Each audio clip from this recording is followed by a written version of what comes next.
Madam First in America, as in say, Adrian players and managers be brave, and agents be brave. Share answer now. Open a club like California Kotoko Abono. It means a lot of calls might have gone through. Sure. And I know behind the scenes in command, some of the managers, Eddie, at a point in time, I chop pat, Eddie Diwa, or more Edema, the leaders of the big clubs, some more players in the Sia Canada, and from side teams. And the Kwame say, a beer and maybe Drew.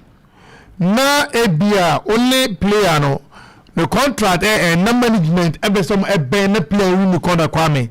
You muntie player de kakra and muntie club ne kakra because ya say player contract be end na obeko free na team na ofa no e ball no ka no kwame onya one person cry dey enfrim ehadwe kwame players be there aye bi o man mu for me the bia me say clubs no omo enfrim omo da player band dey partnership me kwame bebre ashino oh my wow okay because ya say Kotoko folk was a player and a buyer no we have so player the maybe no go free one better clock on end we can be dia one we are now at agent poire manya di ambo ebi and they share the plighter class ebum at the point in time we were and they your boy you be salaries no tia players and ekano bibi omunye di fi kwa method abusa e for no free when the financial fair play ke ye do mo enu an Africa ma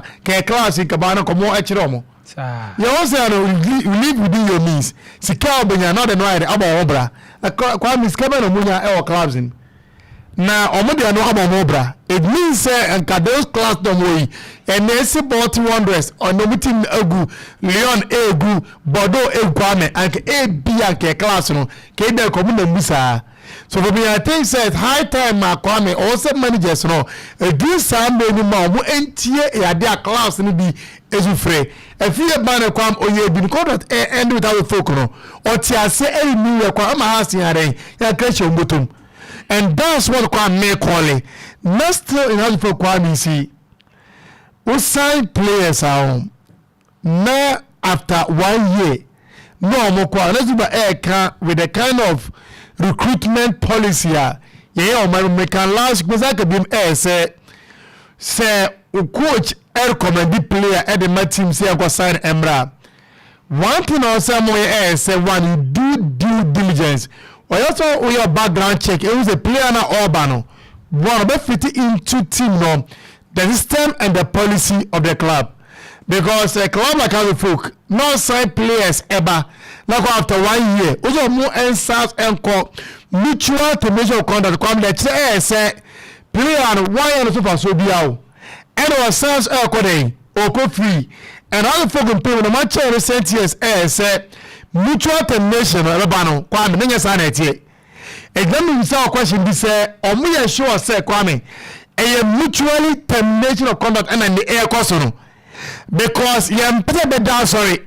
me to say player bid has echo abia every all me say has 4 hours to be the contract no quite passo kwame e banisa the say pay for kwame 7 pay asa o munnim the o club him because each and every time biano has a player be kwa nice all kono na eka tuchi die ereba club eso and kwam se kan eba ene ba go for fa edi ato no so kwam kan ame ben dey se e balisa unim se de bia meka the majority shareholder ene benefit because auto master so ochiasa kana or turn into shares and all club what means is that the shares all club each and every time biana has air boka on a player biano none of the air coso. And that's not what you want to see because has come a traditional club. But Kamaya said because of how it's been run for the past 11, 12, 13 years, you know, I never go for a party. Okay. Kwame, and that's not something good that we won't see in this country. Kwame, Kotoko, Jamo players Nabaso. Okay. Share me say Kaizer Chiefs, Kaizer Madawan 18, no. the Chiefs are near years ago because and they South Africa come I say club will be able to do Mamlodi Sundowns. Even Orlando Pirates they put for the past for the 7 years, or more able forget Chiefs in terms of the South African football because of how well our team is being run. And Kaizer or more fire and before multi-meeting Eriko. For the past 3 years, Jose Rivero, far Orlando Pirates, on say or making sure the Pirates are competitive in South African football, not Elalia Abefa. The Kaizer Chiefs after Sir Stout Baxter, every Kaizer Chiefs acquire as the manager or more bread to build the club.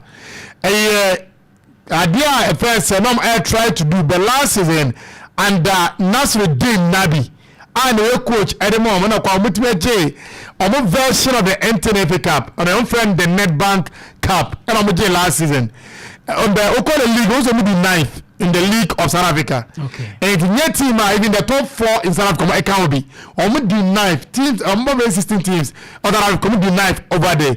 Now because Kotoko Chief this time around that we will go play on airlines. I go born preseason no. Sure.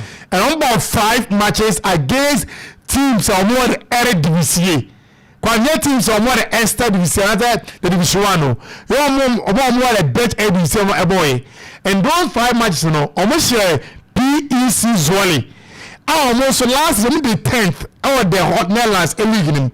And for a team will be 10th in the Dutch Eredivisie against team will be 9th in the South African league, come Asian South African team at Bashano, but go to the extra the team and all that team are bad, sir. Because Kotoko PA was only a team game with all those at a point in time.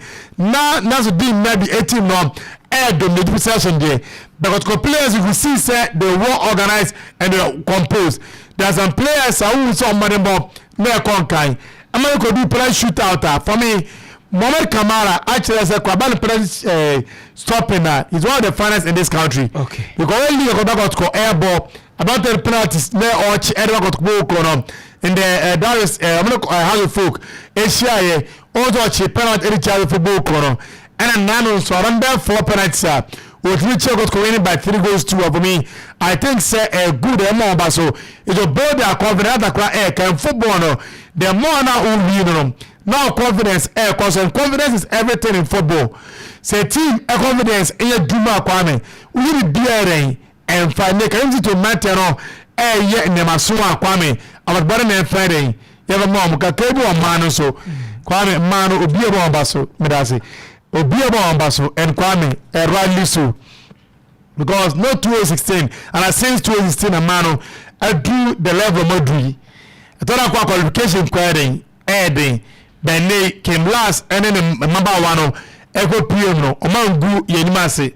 Some of us may make a Azuba Eka, none that so anyone more, but they went, they saw, they conquered. Okay. South Africa education by 2 goals in the first game. But we share the 3rd and 4th player coming. Ma or more beer and down plum for him said South Africa 14 on the board, the 3rd and 4th no. And almost they are complete set and a boy, the 3rd and 4th playoff now. Ghana, number 1, after some goals the first goal no. Every I'm winning by penalty shootout. I get a bronze medal for me. I think say no part and they from the let's pray say Omugo PM to the World Cup no. On betting Aberon down also coming. The next WAFCON is 9 months from now. And it means say you are less than 1 year. Never say about the next WAFCON for me. We are number 1 age say crew more. A good age because we're 22, 19 Kwame. For me, the age of HSN next WAFCON no. Say Kwame it was age for the first time in our history no. Rating Ajay WAFCON no. It is seen as Kwame. Mirasi,